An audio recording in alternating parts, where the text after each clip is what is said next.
Martial Peak, Kabanata 5957. Little 11.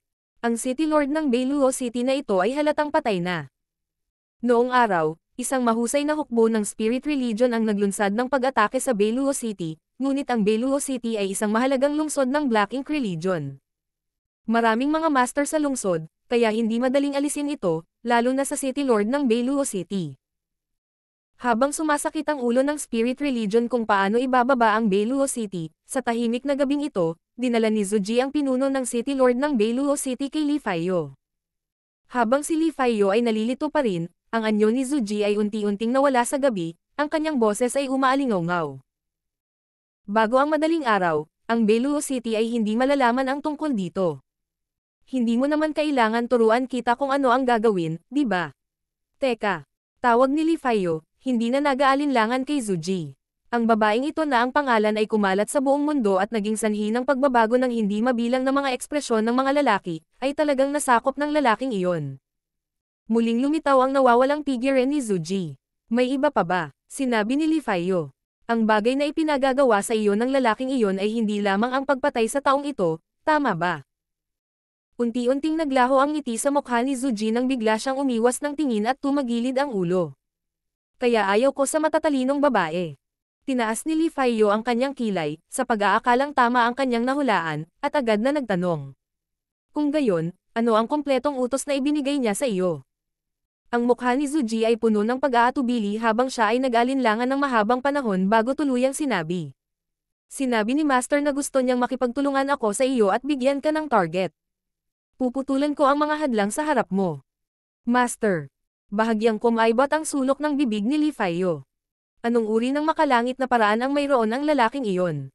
Hindi lang niya pinasuko ang babaeng ito, kusang loob pa niya itong tinawag na master. Kailangang malaman ng isa na ang babaeng ito ay isa sa mga nangungunang master sa mundo. Pinipigilan ang pagkabigla sa kanyang puso, bahagyang tumango siya at sinabing. Napakabuti, kung gayon paano kita makokontak? Dapat may iwan ka man lang sa akin para makontak ka. Ibibigay ko sa'yo, ibibigay ko sa'yo. Si Zuji ay parang isang bata na napinsala nang itapon niya ang isang butil ng komunikasyon.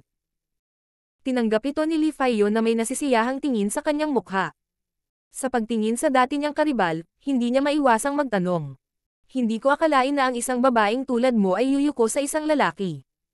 Napakaganda ba ng alindog ng lalaking iyon? O may iba pa ba tungkol sa kanya na lubos kang nasisiyahan? Sa orihinal, ito ay panunokso lamang, ngunit pagkatapos niyang magsalita, biglang nanigas ang katawan ni Li Faiyo.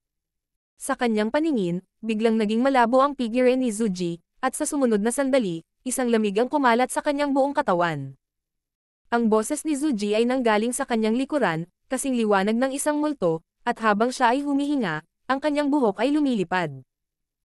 Ang lakas ni Master ay hindi isang bagay na maiisip mo. Huwag kang magsalita ng kalokohan, kapag narinig ka ni Master, magagalit siya.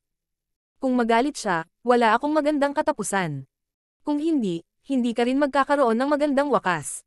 Hinawakan ni Li Faiyo ang kanyang espada gamit ang isang kamay, nanginginig ang kanyang buong katawan habang tumutulo ang butil ng pawis sa kanyang noo. Gusto niyang gumalaw, ngunit parang bangungot, nanigas ang kanyang katawan, hindi makagalaw. Pagkaraan ng mahabang panahon, bigla siyang lumingon. Walang bakas ng Zuji sa likod niya, nawala ang babaeng ito minsan. Nang umihip ang malamig na hangin, napagtanto ni Li Faiyo na ang kanyang damit ay basang-basa sa pawis. Ho! Nagpakawala siya ng mahabang buntong hininga, na parabang siya ay isang taong nalulunod na kakalabas lang mula sa tubig. Nanlambot ang katawan niya at muntik na siyang mahulog sa lupa. Nang maalala ang lahat ng nangyari, hindi maiwasang manginig ang mga mata niya. Ang lakas ni Zuji. Talagang naging napakalakas. Sa paglipas ng mga taon, sila ni Zuji ay nag-away ng hayagan at palihim ng maraming beses, kaya sila ay itinuring na matandang magkaribal. Talagang kakaiba at mahirap pakitunguhan ang Blood Daw secret technique ni Zuji, ngunit hindi rin masama ang kanyang lakas, kaya pantay-pantay ang mga ito. Kapag naabot ng isang tao ang kanilang kasalukuyang antas, halos imposible para sa kanila na gumawa ng anumang makabuluhang pagpapabuti. Sa karamihan, magagawa nilang paikliin ang kanilang lakas sa pamamagitan ng mga taon ng paglilinang. Ang huling beses na nakipag-away siya kay Zuji ay isang taon na ang nakalipas, at nagawa pa niyang talunin siya sa kalahating hakbang. Gayunpaman, Ang lakas na ipinakita ni Zuji ngayong gabi ay nagbigay sa kanya ng pakiramdam na hindi niya kayang pigilan. Kung ngayon lang siya gustong patayin ni Zuji, hindi sana makakatakas si Li Feiyo. Sa loob ng isang taon, siya ay lumaki ng husto, tiyak na hindi ito ang sariling kakayahan ni Zuji. Hindi nakakagulat na pinakinggan ni Zuji ang bawat salita ng lalaking iyon, hindi nakakagulat na kaya niyang ibinaba ang sarili para tawagin siyang master. Tila hindi maisip ang mga benepisyong may dudulot ng blood essence ng lalaking ito kay Zuji. Pinipigilan ang umuusok na mga kaisipan sa kanyang puso, lihim siyang natuwa. Dahil sa taong ito, nakatayo na ngayon ang makapangyarihang si Zuji sa gilid ng spirit religion. Kung lihim siyang makikipagtulungan kay Zuji, tiyak na maaalis niya ang malaking bilang ng mga master na humahadlang sa pagsulong ng hukbo ng spirit religion. Ang digmaang ito ay magiging mas madali kaysa sa inaasahan. Matapos maisip ang kanyang mga iniisip, mabilis na umalis si Li Feiyo. Bago ang madaling araw, kailangan nilang maglunsad ng pag-atake sa Beiluo City. Ito ang pinakamagandang pagkakataon para ibagsak ang Beiluo City. Nang magkita ang dalawang babae sa gabi, si Yang Kai ay tahimik na bumalik sa Dawn City. Sa labas ng lungsod, madali niyang natagpuan si Mo, na naninirahan sa pag-iisa. Bastos, bakit nandito ka na naman? Nakatayo si Little 11 sa harap ng pinto, hindi pinapayagang makapasok si Yang Kai, puno ng galit ang kanyang ekspresyon. Magsalita ka, nakatutok ka ba sa sixth sister ko? Sinasabi ko sa iyo, huwag mo nang isipin ang sixth sister ko, kung hindi.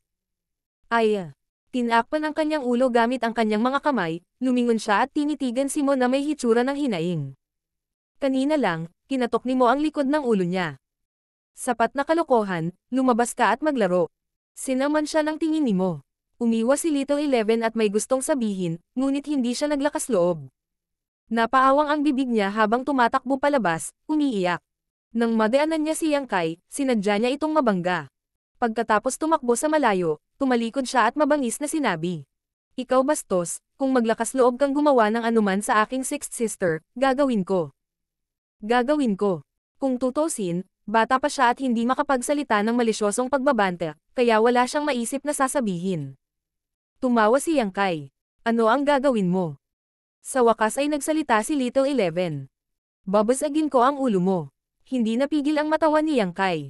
Natawa ulit si Little 11 sa kanya, pinunasan ang mga luha sa gilid ng kanyang mga mata, at nawala. Pinanood siya ni Yang Kai na umalis at dahan-daang umiling bago tumalikod at magalang na yumuko kay Mo. Senior. Nakatutok pa rin ang mga mata ni Mo sa lugar kung saan nawala si Little 11. Pagkaraan ng ilang sandali, sinabi niya. Ito ay natuklasan mo. Hindi inaasahan ni Yang Kai na gagawin niya ang inisyatiba para aminin ang bagay na ito, kaya sinabi niya. Dahil ginawa na ito ni Senior, natural na may mga dahilan si Senior. Talagang may dahilan. Hindi itinanggi ni Mo, sa halip ay nagtanong ng may pagtataka. Ngunit paano mo ito natuklasan? Dapat walang problema sa kanya. Siyempre, napangiti si Yang Kai. Sinabi ni Wukong na noon ay ika-6 ang ranggo, at mayroon lamang 10 martial ancestors, ngunit ngayon ay biglang may lumitaw na Little 11. Ito ay medyo kawili-wili. Sumagot si Mo. Ang simpleng pamagat lang ay hindi makapagpaliwanag ng anuman. Tumanggo si Yang Kai. Talaga, pero natatakot akong walang pakialam si Senior. Noong huling pagpunta ko rito, tinanong ko si Senior kung bakit napakahalaga sa iyo ng Profound Gate at kung bakit hindi mo ito kontrolado. Sinabi ni Senior na dahil sa ilang kadahilanan, hindi ka makakalapit sa Profound Gate. Gayunpaman, ang bakas ng source na selyado sa loob ng Profound Gate ay gawa ng Senior, kaya bakit hindi ka makalapit sa Profound Gate? Kaya sa tingin ko ang hindi masyadong makalapit sa Profound Gate ay hindi Senior, kundi ibang tao. Ang boses ni Wukong ay umalangaw-ngaw sa kanyang isipan. Hoy, ibig mong sabihin, ang Little 11 na iyon. Sumagot si Yang Kai. Ito ay isang hula lamang, ngunit kung ihahambing sa reaksyon ni Mo, ito ay dapat na tama. Agad na sumigaw si Wukong. Patayin siya. Kung ang pagpatay sa kanya ay maaaring malutas ang problema, si Mo ay hindi dapat maging maawin. Ang ugat ng problema ay hindi siya, kundi ang selyadong source. Paano mo malalaman kung hindi mo susubukan? Paano kung nag-backfire? Agad na tumahimik si Wukong. Kailangang sabihin na mayroon ng ganoong posibilidad, at hanggat mayroong kahit katiting na posibilidad, hindi siya maaaring makipagsapalaran. Habang nagsasalita siya, tinanggap ni Mo si Yang Kai sa looban at inilabas ang dalawang upuan para maupo sila. Mabilis talaga ang iyong pag-iisip.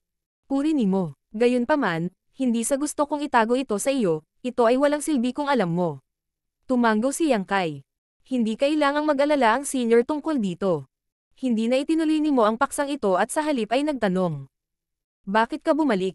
May nangyari ba? Naging mataimtim ang ekspresyon ni Yang Kai. Pumunta ako sa Black Ink Abyss at nakakita ng ilang bagay.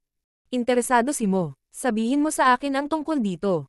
Dahil hindi siya makalapit sa Profound Gate, hindi niya alam kung ano ang hitsura ng lalim ng Black Ink Abyss. Ang tanging alam niya ay ilang pangkalahatang impormasyon. Agad na ikinwento ni Yang Kai ang kanyang karanasan sa kailaliman ng Black Ink Abyss. Nang marinig ito, unti-unting naging seryoso ang ekspresyon ni Mo.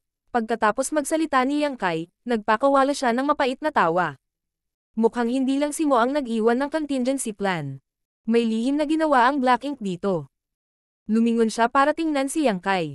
Tulad ng nakikita mo, ang mga apostol sa kailaliman ng Black Ink Abyss ay may kapangyarihan na higit pa sa Immortal Ascension Stage, na nagpapahintulot sa kanila na mabuhay ng ligtas. Gayunpaman, kapag umalis sila sa ilalim ng Black Ink Abyss, lilipulin sila ng World Will, dahil hindi pinapayagan ng mundong ito na lumitaw ang anumang kapangyarihan sa itaas ng Immortal Ascension Stage. Malaking pasalin ito sa mundo. Tama iyan. Tumanggo si Yang Kai. Ayon sa mga obserbasyon ni Junior, dapat mayroong puwersa sa ilalim ng Black Ink Abyss na humaharang sa World Will na ito, o sa halip, dahil sa puwersang ito, ang ilalim ng Black Ink Abyss ay isang mundo nito. Sarili, kaya kahit na ang mga apostol ay nagtataglay ng kapangyarihan na higit sa Immortal Ascension Stage, sila ay magiging ligtas pa rin. Gayunpaman, nang sumugod sila at umalis sa saklaw ng puwersang ito, natukoy sila ng World Will at pagkatapos ay naitaboy ng World Will. Ang kanilang lakas ay lubhang hindi matatag at hindi isang bagay na kanilang nilinang sa kanilang sarili, kaya't hindi nila nakayanan ang puot ng World Will at kalaunan ay sumabog. Nang marinig ito, tumanggo si Mo. Ganyan dapat. Sinuri ni Yang Kai. Sinabi lang ni Senior na hindi lang ikaw ang nag-iwan ng trump card, nag-iwan din ang Black Ink. Nangangahulugan ba ito na ito ay dahil sa selyadong source? Ang isang bakas ng kanyang source ay nagpapahintulot sa Black Ink Abyss na bumuo ng isang rehiyon na maaaring maglaman ng kapangyarihan sa itaas ng Immortal Ascension Stage. Malamang na gusto niyang gamitin ang pamamaraang ito para protektahan ang kanyang source at masira pa ang selyo para tulungan itong makatakas. Marshall Pick, Kabanata 5958. Ang mga ancestors ay ganito. Ano ang maitutulong ko sa iyo? Tanong ni Mo. Siguradong nakabalik si Yang Kai ng gabing-gabi para humingi ng tulong sa kanya. Kailangan kong tumawid sa Immortal Ascension Stage, kung hindi, hindi ako makakalapit sa Profound Gate. Sinabi ni Yang Kai ang kanyang layunin. Sa ilalim ng Black Ink Abyss, maraming mga apostol, at sa kasalukuyang paglilinang ni Yang Kai, mahirap harapin sila. Bagamat napatay niya ang ilan sa kanila sa pamamagitan ng pag-akit sa kanila, pagkatapos ng pangyayaring iyon, hindi madaling mahulog ang mga apostol dito. Ngayon, sa pamamagitan lamang ng paglusot sa Immortal Ascension Stage ay magagawa niyang patayin ang lahat ng mga apostol at pinuhin ang Profound Gate. Ang mga tanikala na nagbuklod sa kanyang paglilinang ay ipinagkaloob sa kanya ng World Will, at masasabi rin na ito ay kagagawan ni Mo. Dati, tinulungan siya ni Mo na makapasok sa Peak Immortal Ascension Stage, kaya natural na matutulungan niya itong maabot ang mas mataas na antas. Naiintindihan ko. Tumanggo si Mo. Bigyan mo ako ng 2 araw. Makalipas ang 2 araw, ibibigay ko na ang gusto mo. Nang marinig ito, agad na napagtanto ni Yang Kai na ang bagay na ito ay hindi isang simpleng bagay para sa kasalukuyang Mo, kung hindi, hindi na kailangang gumawa ng kasunduan sa loob ng 2 araw. Katulad ng nakaraang panahon, tinulungan siya ni Mo na makapasok sa Immortal Ascension Stage at madali itong maisakatuparan sa isang daliri, ngunit sa pagkakataong ito, maaaring kailanganin ni Mo na magbayad ng isang presyo. Tumalikod si Mo at pumasok sa bahay habang naghihintay si Yang Kai sa looban. Gabi na, sa wakas ay bumalik ang baliw na Little 11. Nang makita niya si Yang Kai, natural na wala siyang magandang ekspresyon sa kanyang mukha, iniharap siya sa kanya bago nagmamadaling pumasok sa bahay. Mula sa loob ng bahay ay nagmula ang pag-uusap ni Mo at Little 11. Maya-maya pa ay narinig na ang tunog ng natutulog. Sa nakalipas na 2 araw, hindi umaalis ng bahay si Little 11 at tahimik na natutulog, marahil dahil may ginawa si Mo sa kanya. Pagkalipas ng 2 araw ay muling nag-walkout si Mo. Nilinggan ni Yang Kai ang kanyang ulo at bahagyang nanliit ang kanyang mga mata. Bagamat ang munang mundong ito ay anino lamang ng tunay na Mo, palagi niyang pinanatili ang imahe ng isang batang babae. Gayunpaman, sa loob lamang ng 2 araw, ang buhok ng dalaga ay naging ganap na puti. Bagamat hindi gaanong nagbago ang kanyang hitsura, malinaw na naramdaman ni Yang Kai na nawalan siya ng malaking sigla. Makalipas ang ilang hakbang, bahagyang humihingal si Mo. Mabilis na humakbang si Yang Kai at hinawakan siya. Dahan-daang sumandal si Mo kay Yang Kai at inabot ang kanyang dibdib, nagpapadala ng maliwanag na liwanag dito. Ang kanyang boses ay humalangaw-ngaw. Sa ilalim ng Black Ink Abyss. Ang kapangyarihang ito ay makakatulong sa iyo na malagpasan ang mga tanikala ng Immortal Ascension Stage.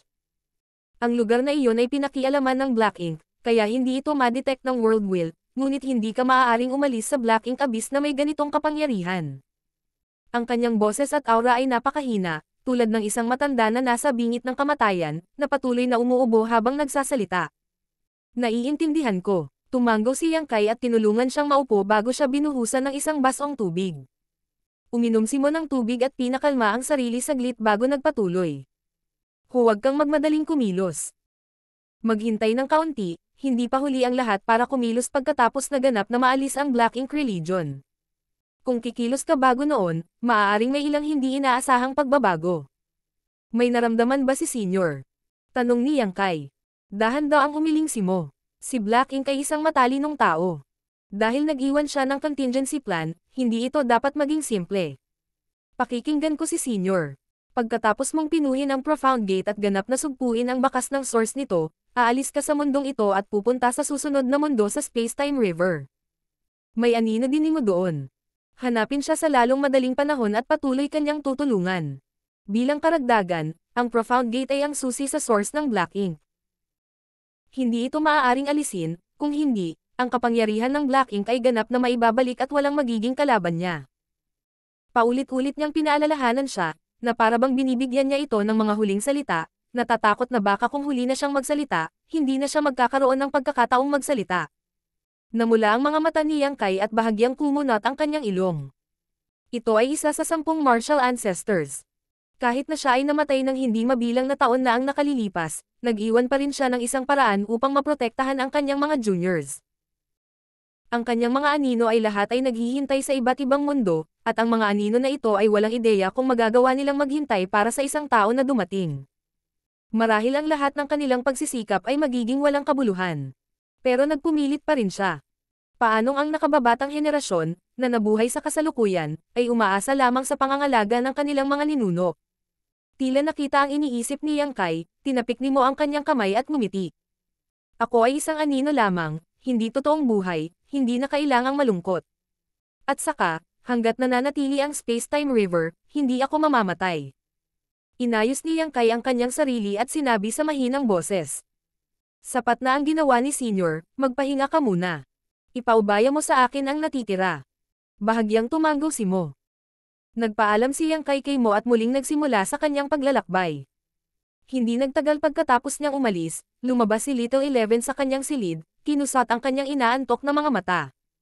Makalipas ang 2 araw na pagtulog, kumakalam ang kanyang tiyan at nanghihina.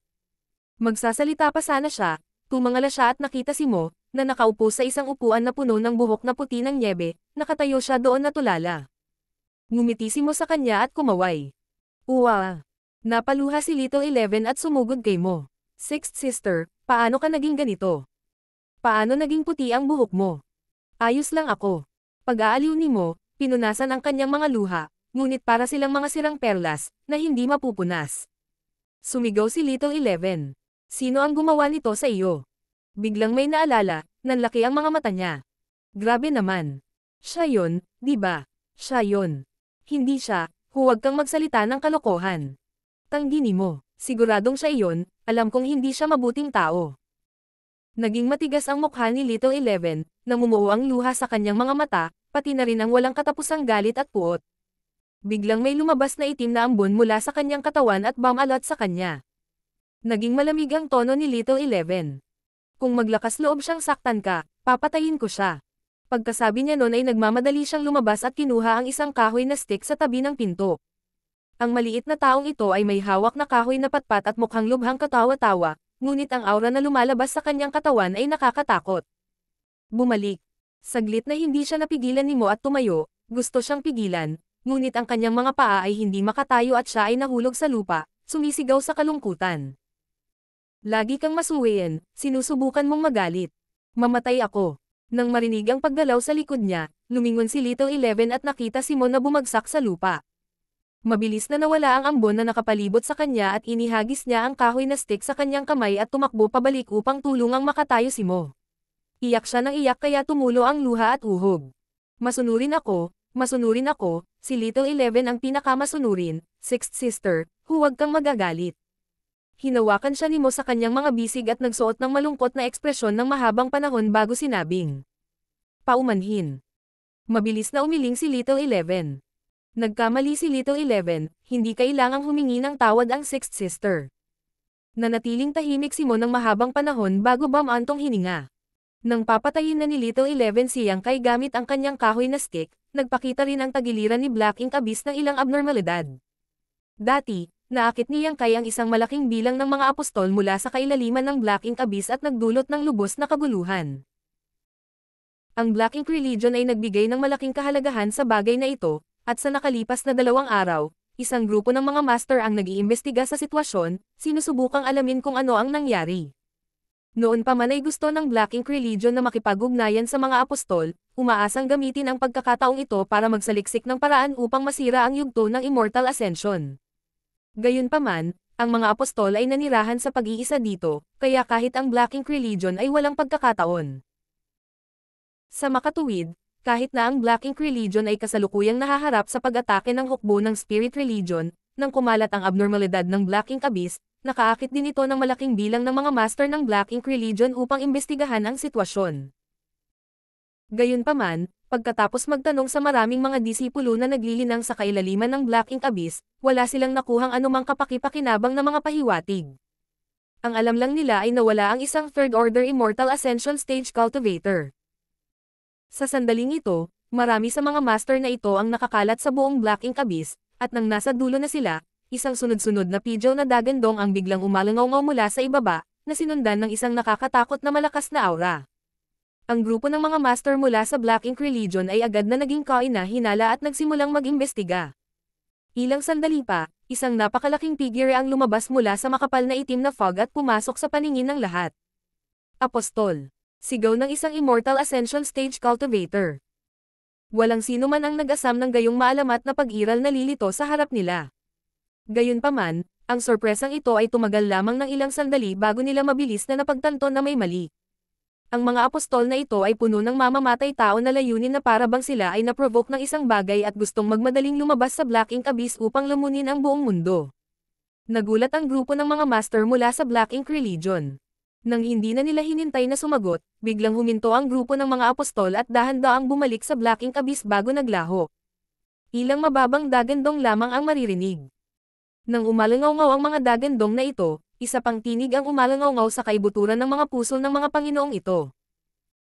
Agad na nawala ang kanilang mga ekspresyon habang nakatitig sa Black Ink Abyss, na parang may kung ano sa kailaliman ng kadiliman na umaakit sa kanila.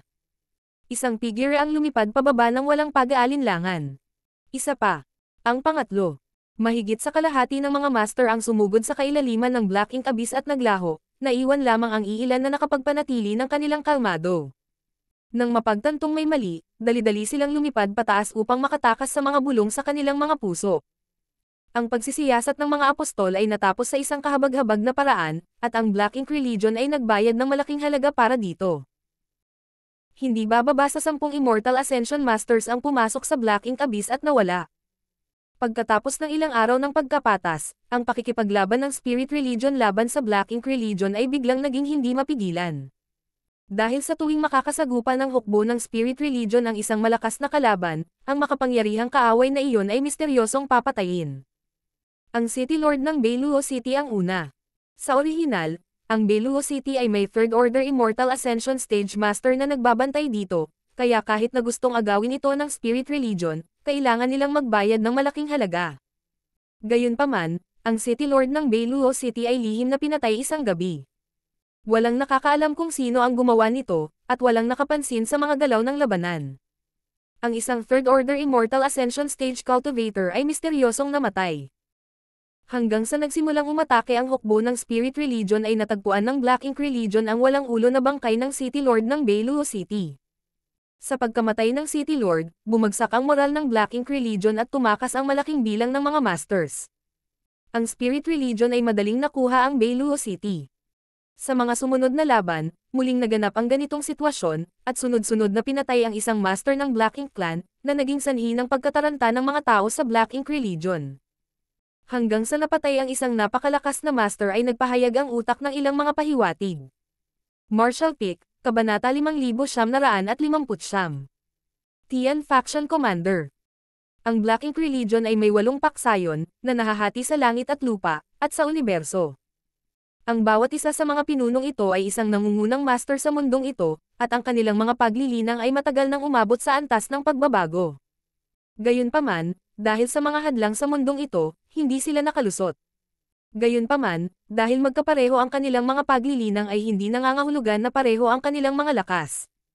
Kahit na lahat sila ay pinakamataas na Immortal Ascension Stage Master, may pagkakaiba pa rin sa lakas sa pagitan nila.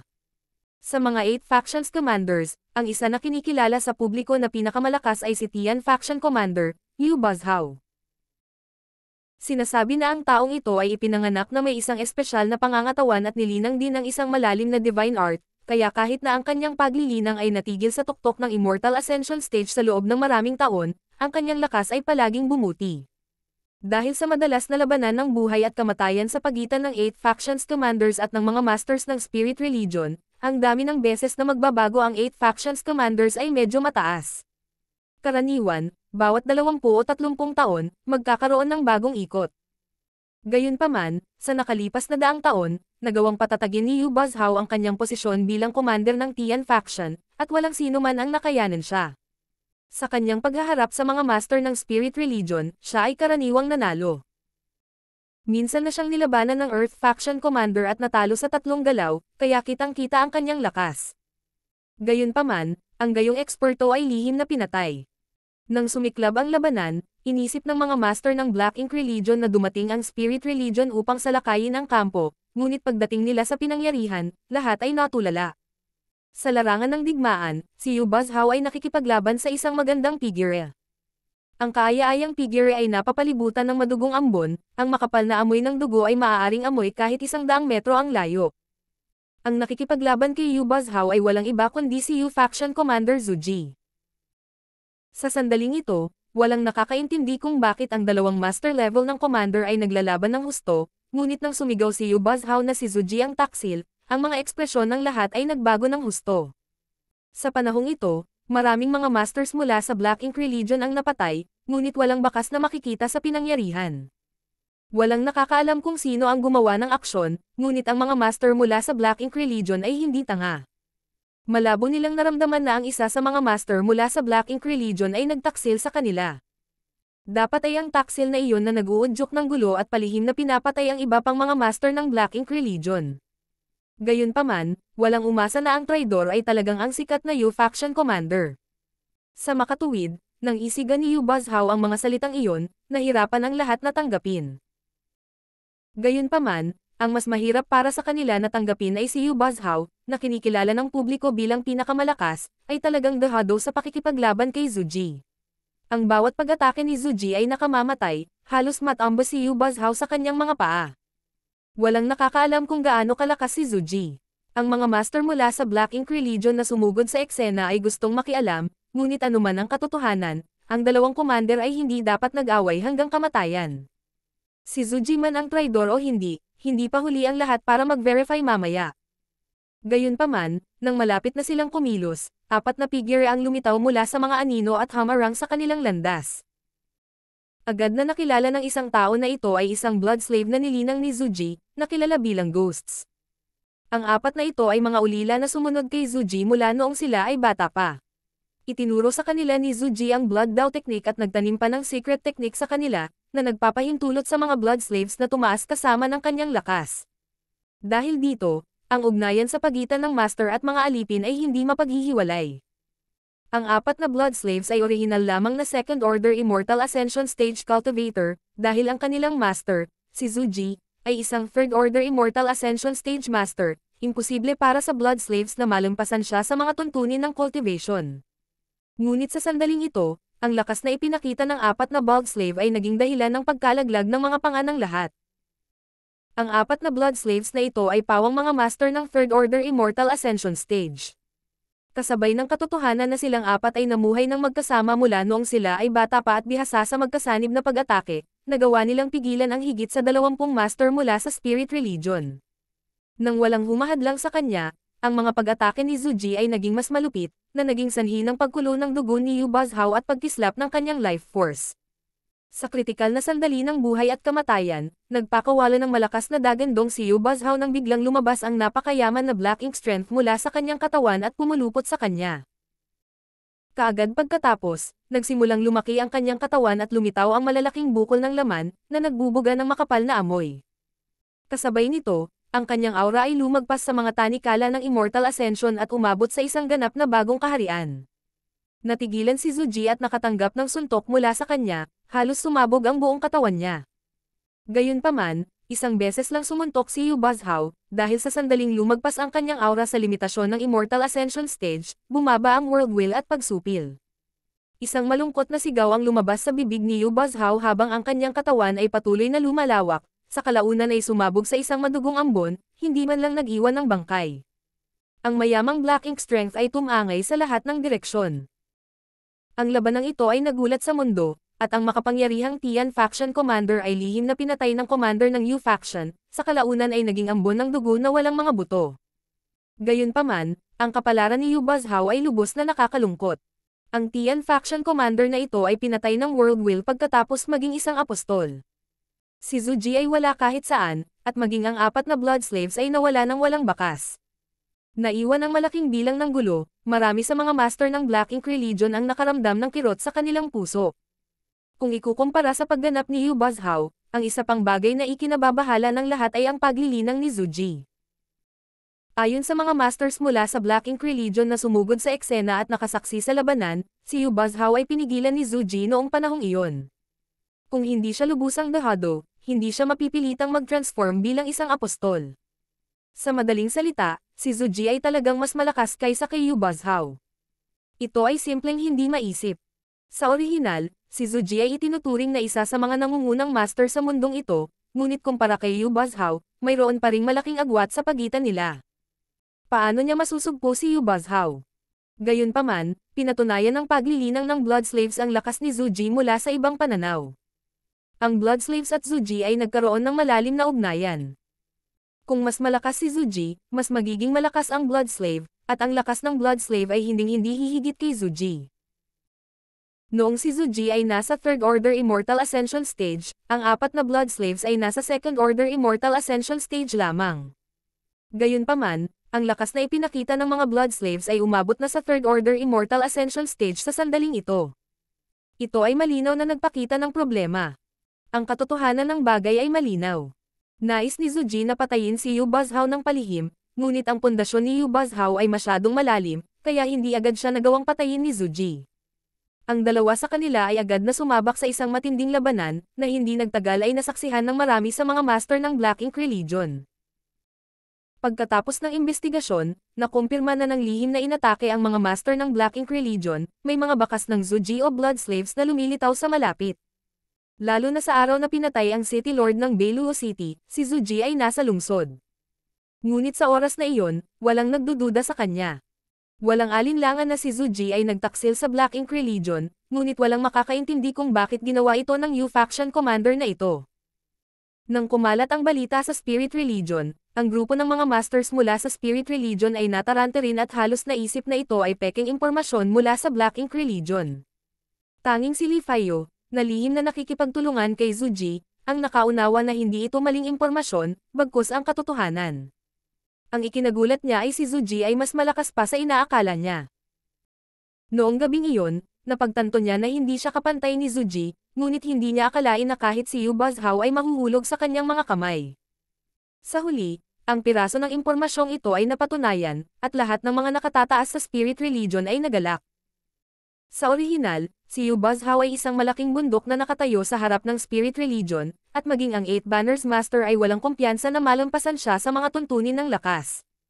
Bagamat makapangyarihan ang Holy Child, bata pa siya at walang gaanong pagkakataon laban kay Yu Bazhao. Sa hindi inaasahang pagkakataon, nakatulong si Zuji sa Spirit Religion na alisin ang malakas na kaaway na ito ng maaga.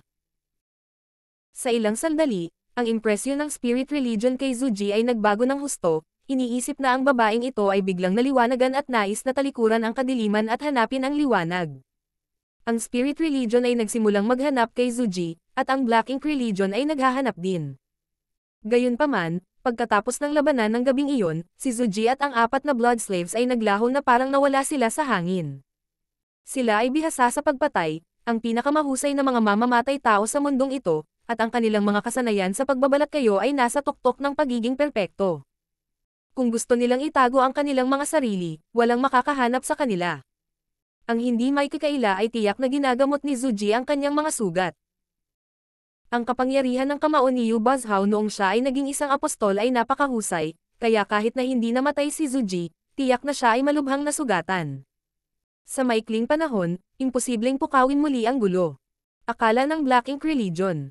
Gayunpaman, sa katunayan, ang pagpatay ay patuloy pa rin, at ito ay mas mahusay kaysa sa dati. Sa loob lamang ng ilang araw, mahigit 20 Black Ink Religion Masters ang namatay. Ang mga taong ito ay nakakalat sa iba't ibang larangan ng digmaan, lahat sila ay mga pinuno ng mga larangang iyon. Sa sandaling sila ay namatay, ang hukbo ng Black Ink Religion ay agad na naging walang pinuno, at sinamantala ng Spirit Religion ang pagkakataong ito upang sumalakay. Ang digmaan na orihinal na nangangailangan sa kanila na magbayad ng isang tiyak na presyo ay madaling nakamit. Sa ika-6 na araw pagkatapos ng kamatayan ni Yu Bazhao, isa pang nakakatakot na insidente ang naganap. Ang pangalawang commander-level powerhouse ay pinaslang. At ito ay nasa kampo ng hukbo ng Black Ink Religion. Walang nakakita kung sino iyon, isang kidlat lamang ng mga pagbabago sa enerhiya mula sa pangunahing tent. Sa oras na dumating ang kalapit na Black Ink Religion Masters upang mag-imbestiga, ang commander na ito ay pinugutan na ng ulo. Ang mga ambush ay pumasok sa hukbo na parang multo. Ang mga master mula sa Black Ink Religion na naruroon ay lahat ay namutla habang ang ginaw ay dumadaloy sa kanilang mga gulugad. Parang may hindi nakikitang sandata na nakasabit sa kanilang mga ulo, handang kitilin ang kanilang buhay anumang oras. Ang mga paniniwala ng mga master ng Black Ink Religion ay ganap na nawasak. Sa ilalim ng presyon ng pagkawala ng kanilang buhay sa anumang sandali, wala sa mga masters na ito ang nangahas na kumuha ng mataas na posisyon, dahil iyon ay gagawin lamang silang mga target para sa mga assassin. Habang kumalat ang balita ng pagbagsak ng isang commander, ang mga Immortal Ascension Masters ng Black Ink Religion ay nagsimula na ring tumakas. Sa daan, ang hukbo na orihinal na lumalaban sa Spirit Religion ay biglang naging walang pinuno at nang walang mga Panginoon na mamumuno sa kanila, ang kanilang moral ay lubhang nabawasan. Sa kabilang banda, ang momentum ng Spirit Religion ay hindi nagbago, at habang sila ay nanalo ng sunod-sunod na tagumpay, ang lakas ng kanilang mga hukbo ay naipon sa isang kahangahangang antas. Sa puntong ito, tiyak na ang kahihinatnan ng labanan. Isa lang ang kailangang gawin ng Spirit Religion ngayon, at iyon ay ang palibutan at patayin ang pinakamaraming puwersa ng Black Ink Religion hanggat maaari. Ang digmaan na dapat tumagal ng ilang taon o mas matagal pa ay naayos na sa loob lamang ng isang buwan. Ang Spirit Religion ay nagpadala ng kanilang mga puwersa mula sa Dawn City, at pagkaraan ng isang buwan, ang hukbo ay bumuo ng isang pagkubkob sa palibot ng Black Ink Abyss. 79% ng mundo ay nasa ilalim na ngayon ng kontrol ng Spirit Religion, na naiwan lamang ang rehiyon kung saan matatagpuan ang Black Ink Abyss at ang ilan sa mga master ng Black Ink Religion ay matigas pa ring lumalaban. Marshall Peak, Kabanata 5960. Ayon sa mga utos, sa Black Ink Field, ang labanan ay nagngangalit na parang nagngangalit na apoy, ang natitirang puwersa ng Black Ink Religion ay nagtipon dito, matigas ang ulo na lumalaban. Gayunpaman, ang pagkakaiba ng lakas sa pagitan ng dalawang sekta ay masyadong malaki, at maraming mga master ang namatay noong nakaraang buwan, kaya paano malalabanan ng Black Ink Religion ang pag-atake ng Spirit Religion? Habang ang hukbo ng Spirit Religion ay sumulong ng hakbang-hakbang, ang espasyo na natitira para sa mga tao ng Black Ink Religion upang lumipat ay naging mas maliit. Sa wakas, may hindi nakayanan ng pressure at ibinaling ang atensyon sa Black Ink Abyss. Sa halip na maghintay na mamatay dito, mas mabuting pumasok sa Black Ink Abyss at humanap ng pagkakataong mabuhay. Gayunpaman, nang ang mga master ng Black Ink Religion ay dumating sa Black Ink Abyss, maraming figure ang naghihintay. Ang pinuno ng grupong ito ay isang magandang babae na may mapang-akit na figure. Gumamit ang babae ng ilang uri ng hindi kilalang bulaklak na likido upang pairan ang kanyang mga kuko, na tinalayan ito ng pula ng dugo.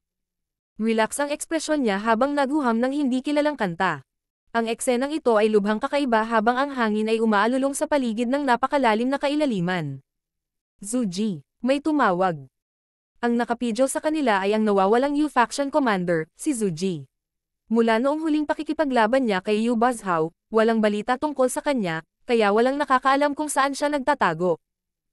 Gayunpaman, ang suntok ni Yu Bazhao bago ang kanyang kamatayan ay napakalakas, kaya naramdaman ng lahat na malamang na siya ay malubhang nasugatan at nagtatago sa isang lugar upang gumaling.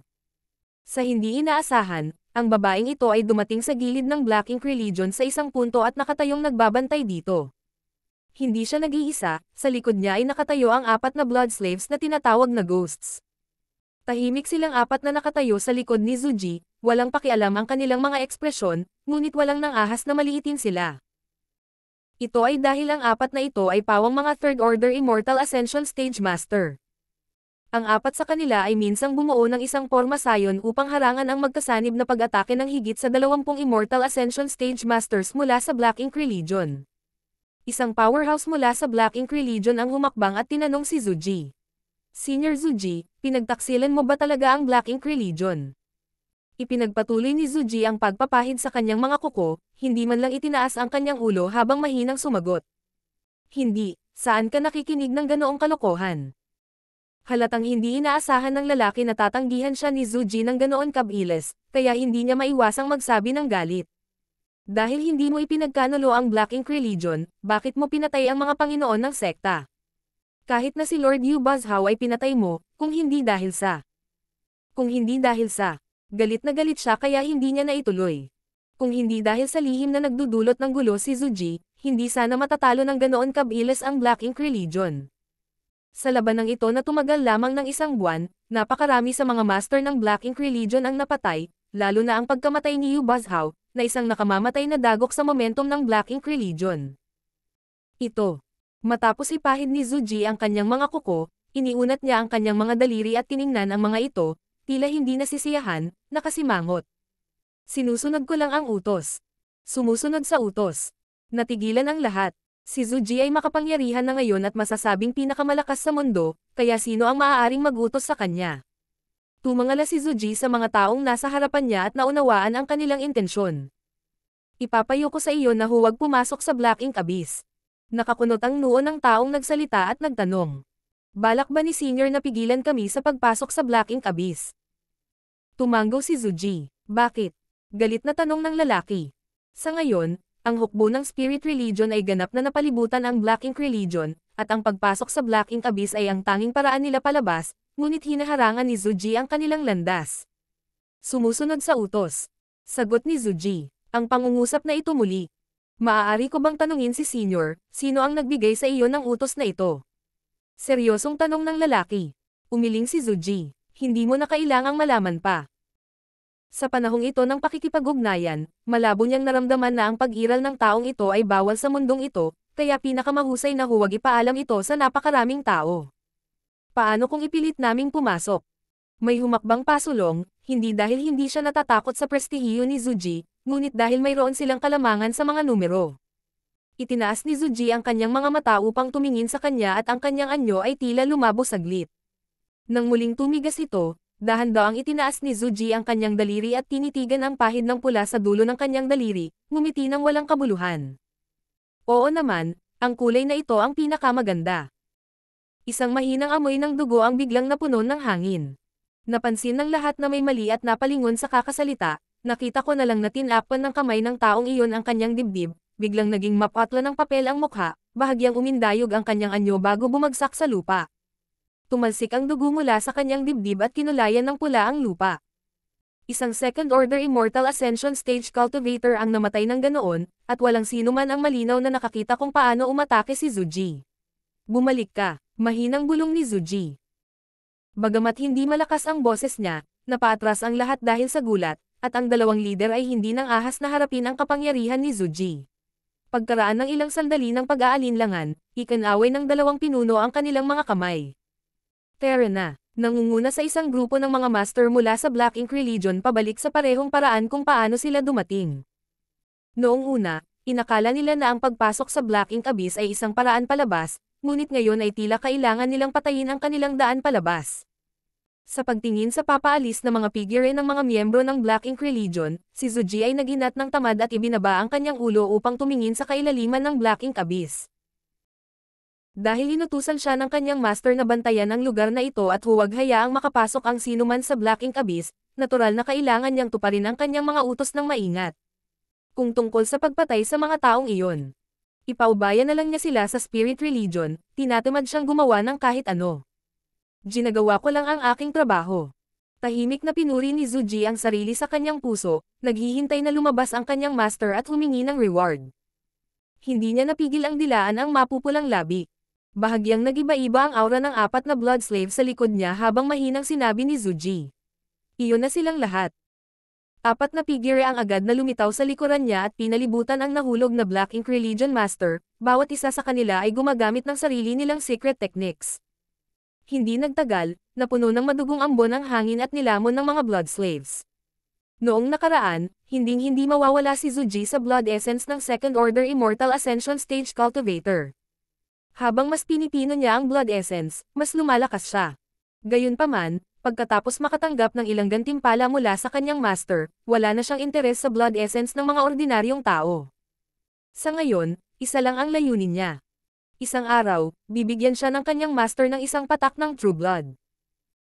Sa itaas ng Black Ink Field, habang nagpapatuloy ang labanan, sa ilalim ng Black Ink Abyss, isa pang antas ng labanan ang nagsimula. Pagkatapos umalis mula sa Dawn City, hindi direktang bumalik si Yang Kai sa Black Ink Abyss.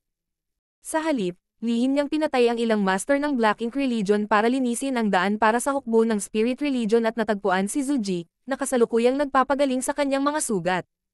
Kung hindi dahil doon, paano naka-recover si Zuji sa loob lamang ng ilang araw pagkatapos matanggap ang suntok ni Yu Bazhao? Dahil dito, lalo pang nagpapasalamat si Zuji kay Yang Kai. Sa sandaling ito, si Yang Kai, na nasa ilalim ng Black Ink Abyss, ay tumatakas habang pinalibutan siya ng hindi mabilang na mga apostol mula sa lahat ng direksyon. Ang kanyang kasalukuyang paglilinang ay nasa tuktok pa rin ng Immortal Ascension. Gayunpaman, may mainit na agos na dumadaloy sa kanyang katawan, na dumadaloy sa kanyang mga paa at buto, na tinutunaw ang mga tanikala at mga bottleneck ng kanyang katawan. Ito ang kapangyarihang ipinagkaloob sa kanya ni Mo, at maaari ding ituring na kondensasyon ng world will ng mundong ito. Maaari itong makalusot sa mga tanikala ng Immortal Ascension Stage at payagan ang isang cultivator na makapasok sa susunod na kaharian. Gayunpaman, ang kapangyarihang ito ay hindi maaaring gamitin sa kalooban at maaari lamang ay activate dito. Dahil nag-iwan ng contingency ang Black Ink dito, isang bakas ng source na nakatatak sa Profound Gate ang nagbigay daan sa ilalim ng Black Ink Abyss na bumuo ng sarili nitong mundo. Dito, nakuha ng mga apostol ang lakas na nalampasan ng Immortal Ascension Stage, ngunit hindi nito nakuha ang puot ng World Will. Ito rin ang dahilan kung bakit hindi umalis ang mga apostol sa Black Ink Abyss. Bagamat nawala ang kanilang pakiramdam, naruroon pa rin ang kanilang instincts at alam nila na sa pamamagitan lamang ng pananatili sa Black Ink Abyss ay makakaligtas sila. Noong nakaraang pagkakataon, pinukaw sila ni Yang Kai at pinalayas siya ng malaking grupo ng mga apostol mula sa Black Ink Abyss, ngunit pagkatapos tumawid sa hangganan ng buhay at kamatayan, marami sa kanila ang namatay. Ang isa ay tumatakas habang ang iba ay humahabol. Namatay sana ang sinumang cultivator ng Immortal Ascension sa gayong kapaligiran, ngunit si Yang Kai ay may matibay na pundasyon at ang kanyang mga galaw ay mali-mali, na nagpapahintulot sa kanya na mabuhay sa lahat ng uri ng mga desperado na sitwasyon. Habang pabilis ng pabilis ang pagdaloy ng init, mabilis ding tumaas ang aura ni Yang Kai, at ang mga tanikala na nagbibigkis sa kanyang lakas ay nagsimulang lumuwag. Sa isang punto, biglang naramdaman ni Yang Kai na gamaan ang kanyang katawan, na parabang nalampasan niya ang isang limitasyon.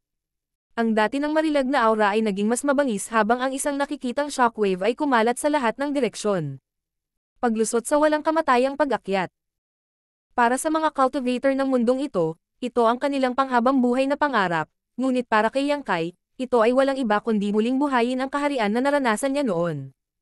Si Yang Kai, na tumatakas, ay mabilis na tumalikod, ang mahabang sibat sa kanyang kamay ay nagpakawala ng malamig na liwanag.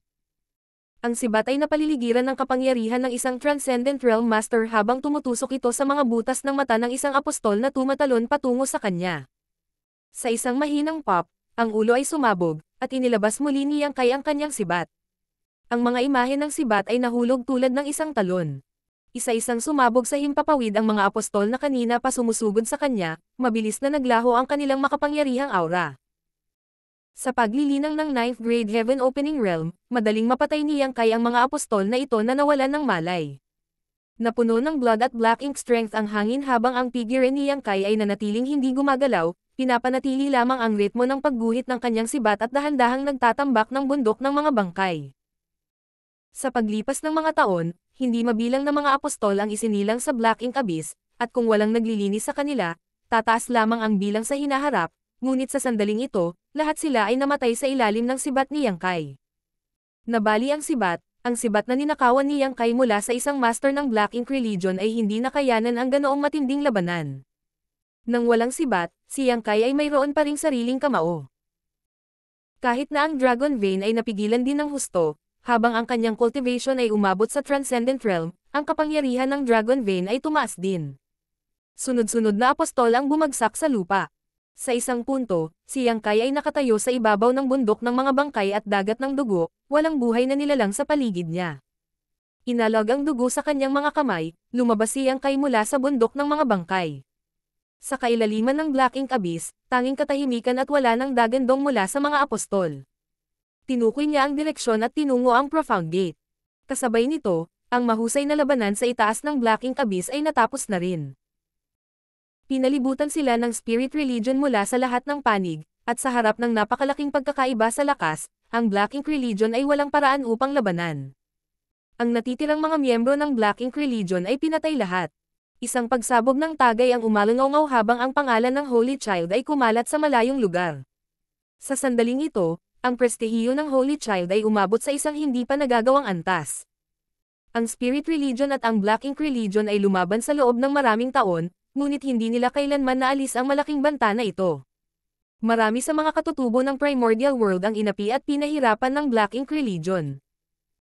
Gayunpaman, isang buwan na lamang ang nakalipas mula nang lumitaw ang Holy Child, ngunit talagang pinangunahan niya ang Spirit Religion upang lipulin ang malignant na tumor sa mundo.